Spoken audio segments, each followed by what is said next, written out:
If you're looking to create a Telegram account on your iPhone or your Android device, you're in the right place. I'm going to show you how to do it. So let's get into it.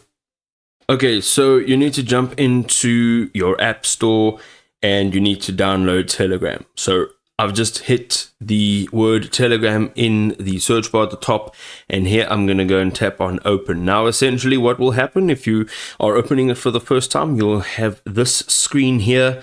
They'll just give you some information, and then you can go and click on start messaging. You're going to go ahead and just add your cell phone number here, and you will now be in Telegram. Now, if you don't already have an account, you'll have that option to actually log in or create an account, the same thing with that cell phone number.